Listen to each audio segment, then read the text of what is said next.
Now, example 2.1. The position of an object moving along x-axis is given by x equal to a plus bt square, where a that is 8.5 meter and b that is 2.5 meter per second square, and t is measured in second. What is its velocity at t equal to 0 second and t equal to 2.0 second? What is the velocity between 2.0 second and T equal to 2 second? तो देखो, जैसे हमने पहले discuss किया था कि function और variable मतलब कि एक्स एंड टी, उसका रिलेशन आपको दिया हुआ है. Now you have to find velocity at 0 second and at 2 second. इसका मतलब कि हमें इंस्टंटेनियस वेलोसिटी फाइंड आउट करनी है. और ये जो दूसरा क्वेश्चन है कि what is the velocity between 2.0 second and 4 second, मतलब कि ये टाइम इंटरवल 2 to 4 सेकेंड में वेलोसिटी फाइंड आउट करनी है, तो वो हो जाएगी हमारी average velocity. Now let's start. से x that is a plus bt square, a 8.5 metre, b 2.5 metre पर सेकेंड स्क्वायर. अब instantaneous velocity that is the differentiation of x with respect to time t, that is dx by dt, that is d by dt of x. x की value substitute कर दी हमने यहाँ पे a plus bt square. Now v equal to d by dt. a के साथ multiple में कुछ भी नहीं है, तो हम लिख सकते हैं कि 1.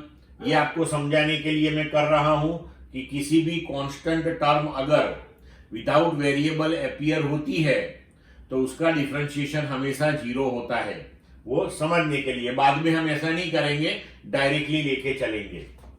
Plus B T square.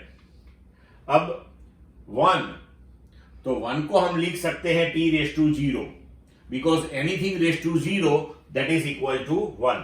तो हमारा इक्वेशन बन गया v equal to D by D T A into T raise to 0 plus B T square.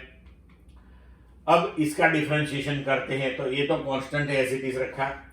T raise to 0 का डिफरेंशिएशन करें तो power in multiplication, power is decrease by 1, so 0 into T raise to 0 minus 1, तो ये term पूरा cancel हो जाएगा. Plus B T raise to 2, तो 2 multiplication में आ गया, टी रेस टू 2 माइनस 1, तो अब 0 इंटू समथिंग, तो ये पूरा टर्म हमारा कैंसिल हो जाएगा. तो अब हमारे लिए इक्वेशन हो गया v that is equal to 2b and t raise to 1, तो v इक्वल टू 2bt. अभी v और t का रिलेशन आ गया, तो किसी भी सेकंड के लिए आप वेलोसिटी फाइंड आउट कर सकते हो. Now see, velocity at time t equal to 0 and t equal to 2 second, हमें दो वेलोसिटी फाइंड आउट करनी है. तो पहले ये इक्वेशन में हम t इक्वल टू 0 सब्स्टिट्यूट करेंगे, आंसर आया 0 मीटर पर second. Then after substitute t equal to 2 second, तो 2b 2 सेकेंड. अभी b की वैल्यू आपको दी हुई है 2.5, सो वो सब्स्टिट्यूट कर लो, तो आपका आंसर हो गया 10 मीटर पर सेकेंड.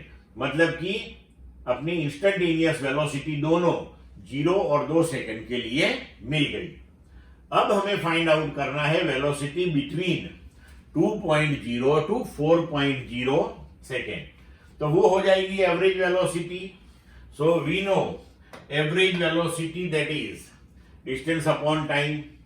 तो ये 2 सेकेंड के बीच में हमें एवरेज वेलोसिटी फाइंड आउट करनी है. हमारा equation x equal to A plus B T square है, तो हम पहले क्या करेंगे, t इक्वल टू 2 सेकेंड के लिए x की वैल्यू फाइंड आउट करेंगे.